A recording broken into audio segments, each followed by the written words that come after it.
with the small announcement.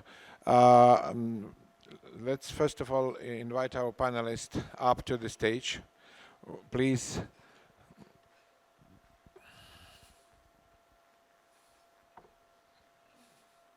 We have here a distinguished panel of people from different kinds of companies and government institutions serving foreign investors in Qatar. And I'm very happy that the Invest Qatar has organized the whole thing. And thank them again for this. And I would like you to see the names of other people, not only me. First of all, Abdullah Al-Abdullah, who is the regulation department of the Doha Commercial Bank, isn't it? Oh, I'm so sorry. I'm so sorry. You see what is happening because he looks different on the picture.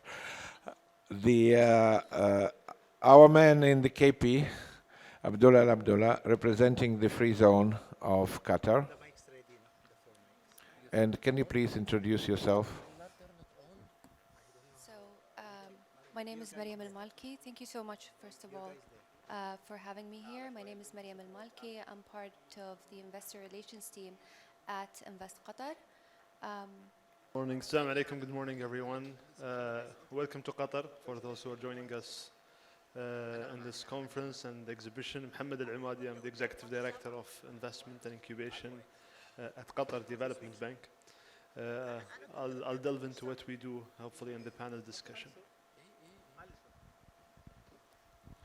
Good morning, everyone. Assalamu alaikum. My name is Abdullah Al-Abdullah.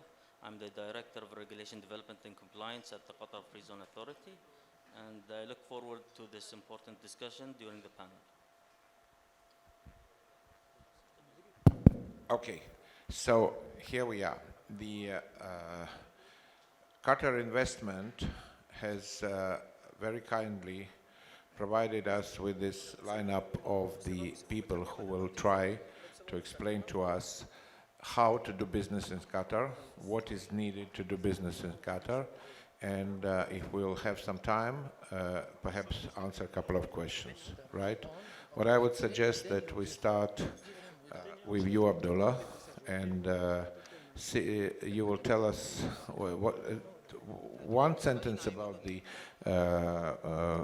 Free Zone Authority and why this organization exists and what's the role of this organization. We've always believed that anything is possible, crafting nature into an artistic masterpiece, creating seamless connectivity that's always one step ahead, leading the drive for a cleaner energy future. And we're just getting started.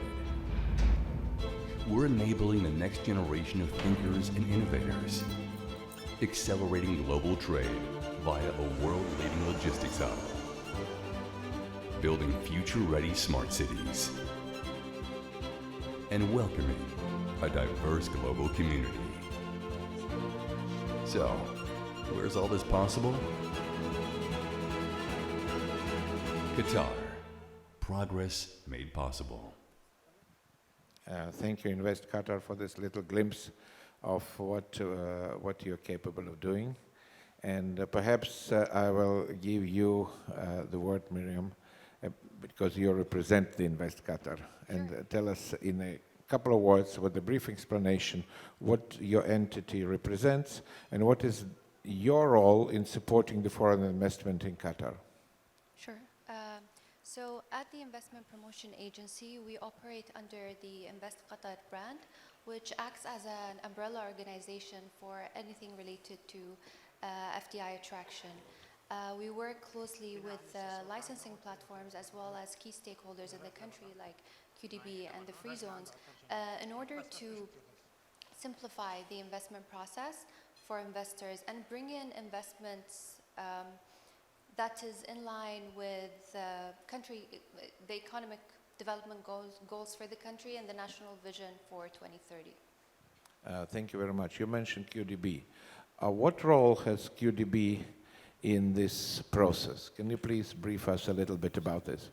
Thank you, Alex. So QDB is the Qatar Development Bank, is the development financial institution of Qatar.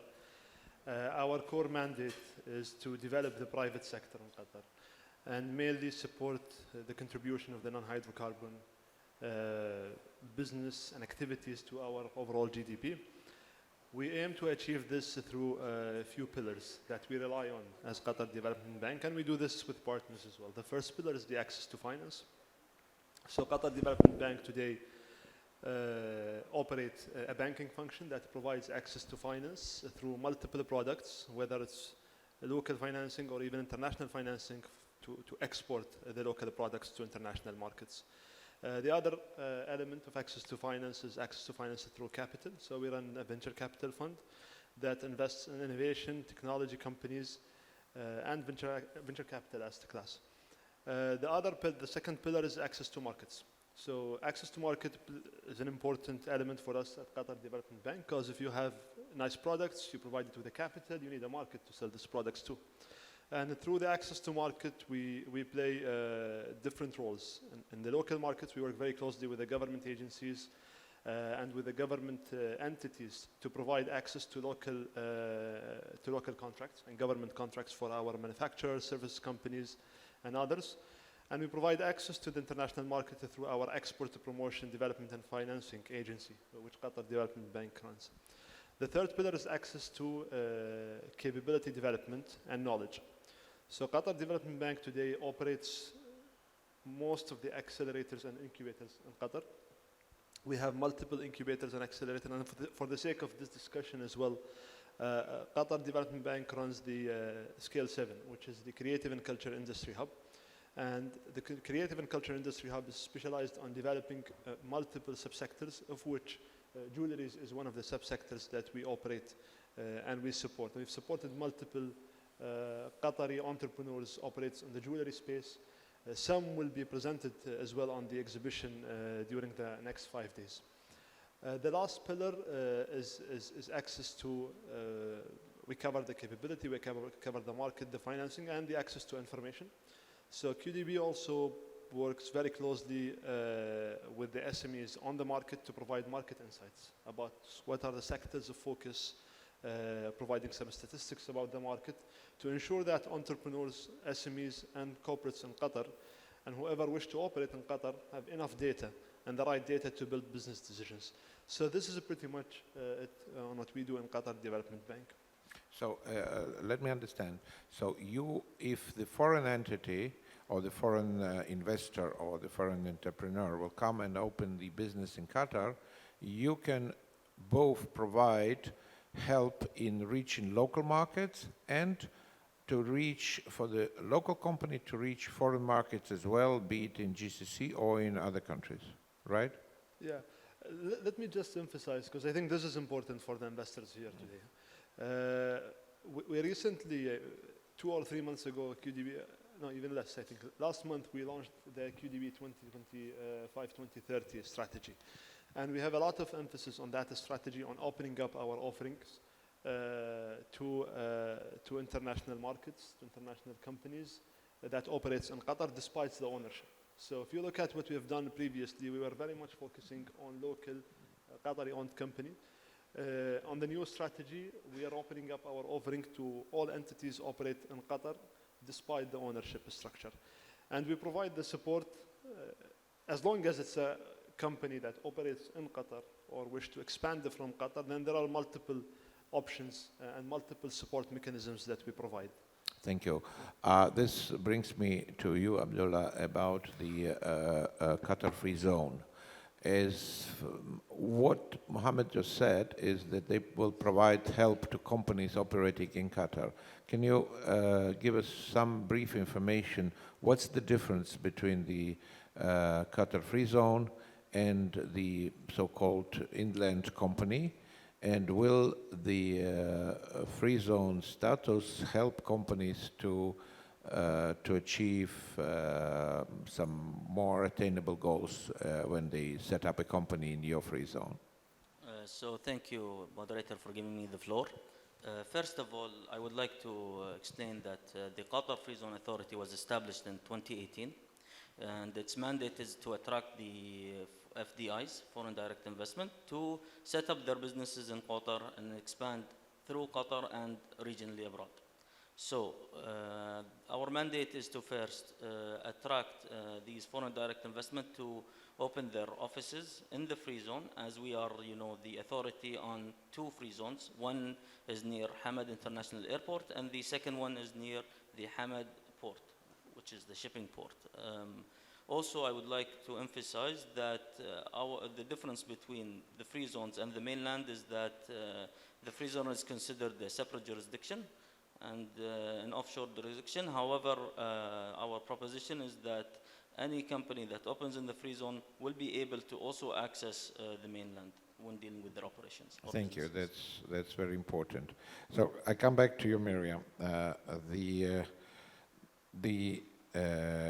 investment Qatar, does it have some support for the companies that will open their businesses either in free zone or in inland? Sure.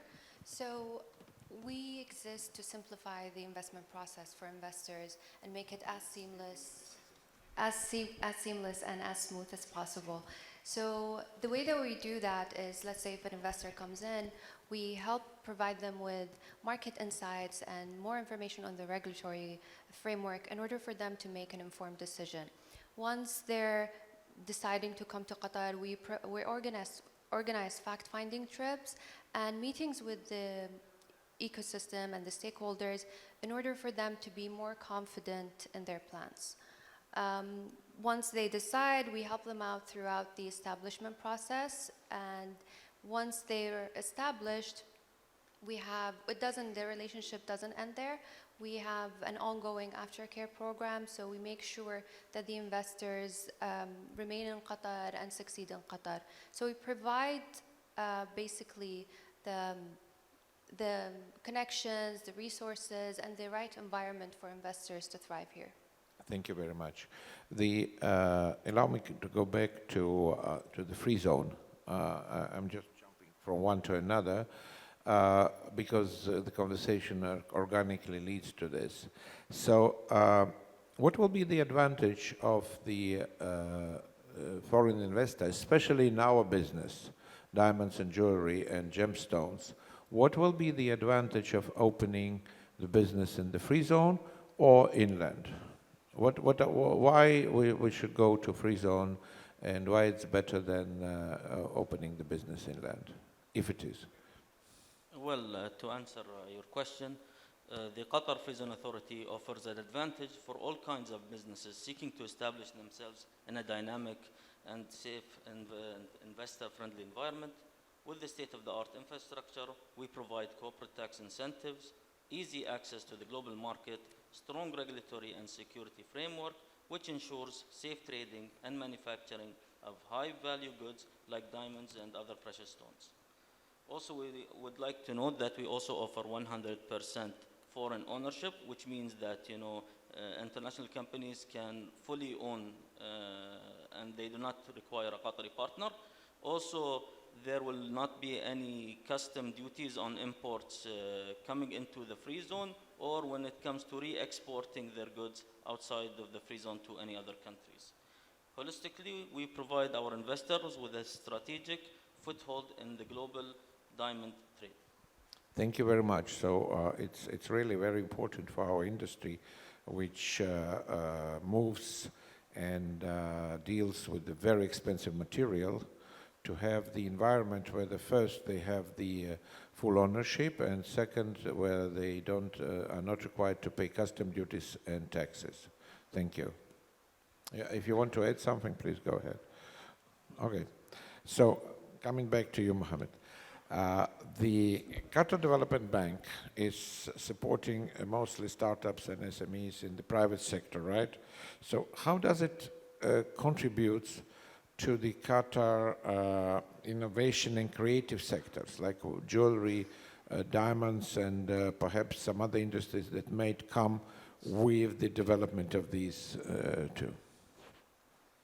This is a good question. Thanks, Alex. I think, look, everything we do in Qatar Development Bank and most of the institutions here in Qatar is very much in alignment with the Qatar National Development Strategy 2024-2030 and the national vision of the state, Qatar National Vision 2030. Within that, innovation is a key pillar within the vision and within all the other subsectors that the vision supports. In QDB specifically, we support the jewelry and the creative industries through Scale 7, as I rightly mentioned earlier.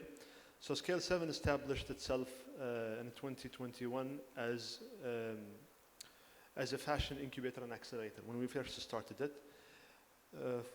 we have developed multiple ventures within the fashion industry, of which jewelry is one of them. We've recently transformed this center and we turned it into a creative and culture industries hub. And within that hub, we are accelerating and supporting the businesses within the subsectors that we have chosen, and the jewelry is one of the subsectors, as I mentioned. Within the hub, there are a lot of programs provided to help and develop entrepreneurs, first of all, building their business skills, provide them access to market, and we provide them also access to facilities to test and pilot their products. So we have multiple labs on Scale 7, and I invite also everyone here to visit us in Msheireb.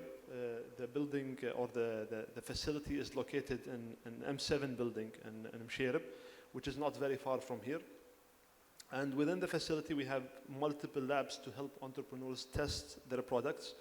So if you look at the value chain, you get the business development and the business capability support. You get a safe environment to test and pilot the products with a world-class infrastructure. And then you get also, upon the graduation, there are multiple products to support the entrepreneurs to succeed, whether it's business support, funding, and access to international market. And through the access to international market, we work very closely with our entrepreneurs to give them platforms on local exhibitions, international exhibitions, and multiple trade missions that we run within the wider QDB ecosystem. Together with this, also do provide the business banking for those companies as well, or just the support in different initiatives? Yeah. Look, Alex, you're putting me on the spot, so That's my idea. I'm gonna unveil this. We used to provide access to funding through investments for all the sectors previously, and jewelry was one of the sectors. We're now revamping our products to ensure that whatever we're providing in terms of funding a product is applicable and compatible with the industry. And there will be funding products to support jewelry sector and other relevant sectors. It's not yet there, but it's going to be rolled out hopefully in 2025.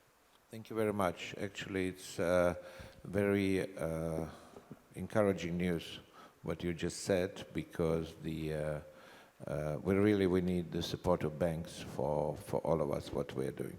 Yeah, but allow me to add, what was going to be rolled out is the funding for the new businesses within the jewelry sector. But today, we do have the existing banking products that continuously support the existing businesses within the jewelry sector. So the products for existing businesses in terms of working capital, export financing, and etc., they're available. But what we're going to roll out hopefully in 2025 is a new financing scheme for the startups within the jewelry and fashion sectors. Thank you very much. Appreciate your willingness to engage in this. Miriam, final question for you. We have an audience of foreign buyers or foreign businesses here. What will be why they should open the businesses and consider investing in Qatar? Give me 2-3 reasons for this. Sure. I think if you're thinking about investing in Qatar, we have an exceptional infrastructure that's really built for the industries of the future. We have the best airlines for cargo and passenger, the best airport, major seaports, and we're at the gateway between East and West. So Qatar is a natural hub for trade. We have pro-business ecosystem. We have a business-friendly environment. The commercial registration process is streamlined and simple. We have many incentives to tap into. And I believe that we have a rich culture and the quality of life is great here. We have top-tier universities and research institutes, as well as a thriving luxury market, so it makes sense for high-end businesses to come here. Yeah. Thank you. It sounds very good. And this, from my experience, I can say that I do have a company in the free zone, which I'm very fond of and very grateful to the services I'm receiving from the free zone. And it was very smooth and very nice. And hopefully, with your help, we will create some more places where the people can come and see what's good here in Qatar. And as you described, it's a beautiful country and very, very business friendly and with the excellent infrastructure. So there is probably no reasons to not to consider it as for your future endeavors. And I believe that you will be, as representatives of your organizations, probably sought after by our delegates to ask any additional questions. So if you don't mind, we'll ask 2 questions from the audience, and then we'll wrap it up, if it's all right. Are there any questions? Who wants to ask a question, if anyone?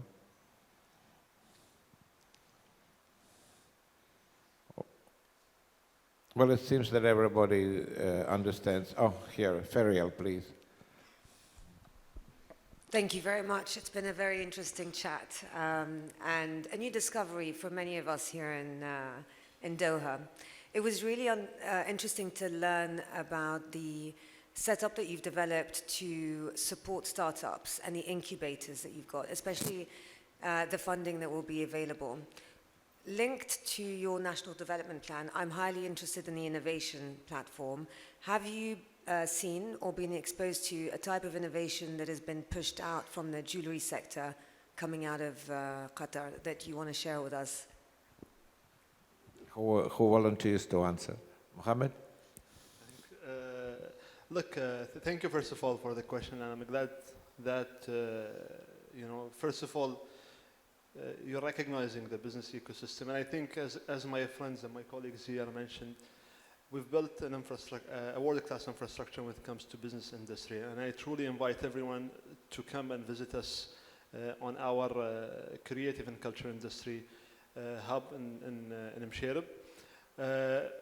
To your question, yes, we've built multiple innovative ideas within the jewelry sector that are today on the market. So many of them would be presented on the exhibition on the next 5 days. And the innovation that came within those businesses is not only the manufacturing bit of it. It's actually the entire design and the support that those businesses got in terms of really designing and kind of creating the local identity when it comes to designing the jewelry and the diamond products, which you will see them presented on the exhibition. So when we look at the jewelry sector, we don't look at the final product. I always tell the team, that we need to really put a lot of value to the design. And the designs developed within our premises in the last 3 years, really showed a great attraction on the market. They are now being sold here in the local market, and they're also being exported globally to multiple markets. Now, I don't have the list of all the jewelry entities that we've supported. I think there are 5 or 6 jewelry. Look, we've supported multiple entrepreneurs, but then we have 5 or 6 that really yielded into a final product and company that are operating today on the market very structurally. I would highlight maybe Hirad Jewelry House, which is one of the key jewelry outlets here in Qatar. I think she's exhibiting on the exhibition, and she has the owner has also a nice outlet on the Gate Mall. So if you go to the Gate Mall near the main gate, you would see a jewelry house by Hirat. And this is one of the Qatari products that we're very proud of, not only at the manufacturing, from the manufacturing level, but also from the design level, which really embraces the tradition and the local identity of Qatar and the region. Thank you. Are you satisfied, Ferial, with this answer? Always. Thank you. Thank you very much. Anybody want? Yes, please. Please, Yampolo. Morning, I'm Yamkela Makupula from South Africa. Thank you so much. That was a very, very interesting presentation, and especially in understanding, the benefits on the free zones. I'm just wanting to find out that if someone coming from a country that needs a visa to enter Qatar, and then you start working on the free zone and getting into partnerships there, or put in a business that side, are there any visa benefits going forward? I understand the tax benefits, but what about from a visa perspective? Abdullah. Yes, normally investors, when they open companies in the free zone, the free zone authority will help them to obtain the necessary visas for the investor as well as for their families to come and live in Doha, to support the fathers and mothers who are opening or establishing a business to grow their businesses. So yes, the authority will help in helping the investors to provide visas. Martin. Thank you very much. Working? Hello? Can you hear me? Yeah, okay. Barely. If you speak loud. What about, thank you very much. If you set up a company here, what about office space and real estate and ownership of your own facilities, security, etc.? So what's the physical infrastructure support that the Qatar Free Zone provides? Martin, to answer this question, and for the sake of the time, we can take this offline, if you don't mind. No problem. I just can add to this, as a client, again, I'm not the advocate neither of free zone nor of other zone, I'm a client. And as a client, I'm quite satisfied with the level of infrastructure and with the level of real estate and the services. And of course, like every other client, you always complain when it's not done within the same day or something like this. But overall, in comparison, very much satisfied. This is, if my testimony is worth something, this is it. Alex? Please.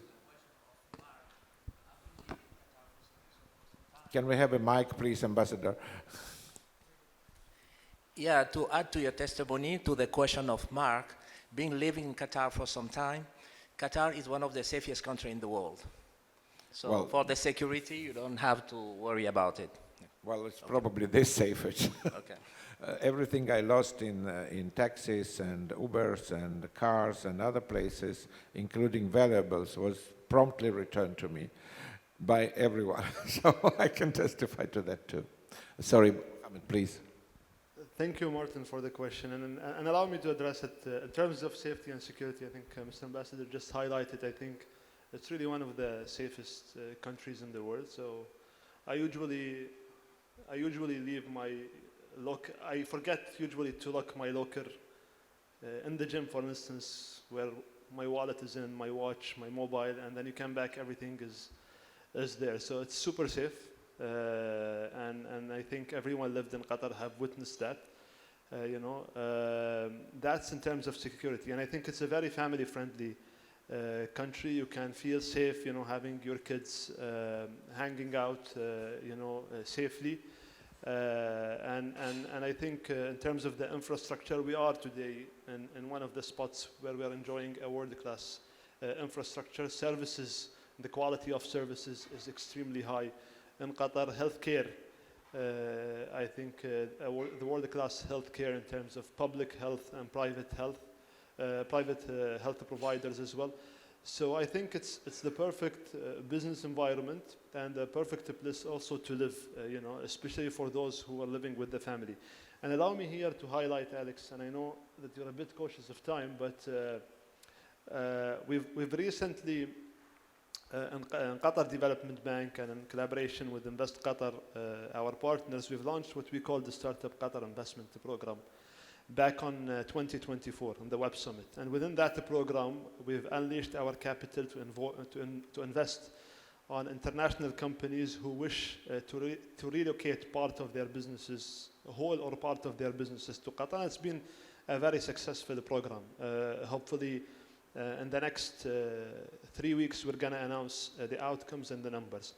Within that program, you know, we were asking, you know, as part of the capital flying into those companies, there is a certain setup that needs to happen in Qatar. And we've noticed a significant, you know, demand from the teams to really relocate in Qatar and to relocate their families. You know, I would say we were surprised ourselves by the demand of those companies and the number of people that they wish to relocate in Qatar, specifically those who lives with their family. And we have a lot of great examples of people who relocated for business reasons over the last 12 months, and they are enjoying their time in Qatar safely with their family. So this is a great testimony. In terms of the office space, I think we have, at least for us in Qatar Development Bank, most of those who benefit from our programs get access to office spaces within either QDB facilities, which is scattered in Qatar. We have multiple spaces, or through our partnerships with the private sector. So we ensure that people have the right setup in terms of office spaces. And some of the beneficiaries of our program also can tap on what we recently launched, what we call the Talent Community Program. So the Talent Community Program is also, I would say, a program that's one of its kind in the region that provides residency units for the entrepreneurs to reside in Qatar for the first few months, just to support their transition and to ensure that they put their time on the core business rather than focus on where to live or where to stay. So this program is also available for the beneficiaries of our companies, and it's an entire building, an entrepreneur-only buildings, which ensure that we're creating a vibrant community and ensure that we're saving the hassle of really thinking of where to stay at the beginning and instead focus on the business. So I hope this addresses your question. Oh, no, on the properties, maybe Mariam can highlight better on the international FDI law as well. There are freehold areas which I can share with you. They're available online if you Google them. But there are freehold areas where you could own property. And Mohammed will give the mortgage for these freehold properties. Perfect. We have perfect combination here. Thank you very much. We have planned simple questions and answers, and we went deeper. And I thank you very much for going deeper and answering questions that people might have and people have. And I'm really grateful for all three of your organization and mostly to Invest Qatar who made it happen. We are going to have a dinner today in the farm, which actually provides incubation for creative industries and for agriculture, and it will be very interesting. And as far as I understand, there will be people from Invest Qatar there who would be able, in a friendly basis, to answer some questions. And everybody is obviously invited. Thank you very much. Thank you for your time. Thank everyone for this session.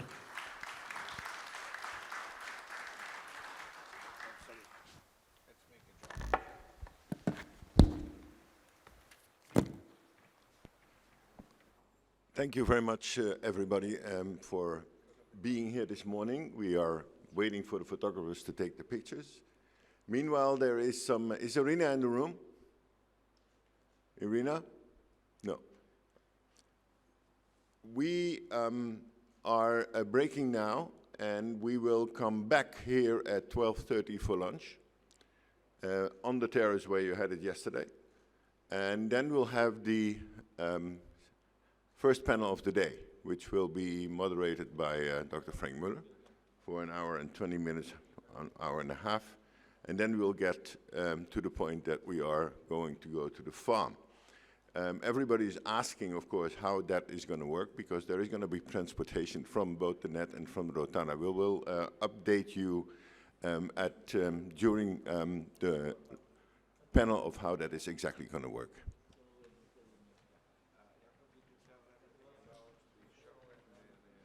I'm not going to talk about the show. The trip. Yeah. So anyone who has been who has registered for the visit to the National Museum, you can gather upstairs, and we'll direct you further.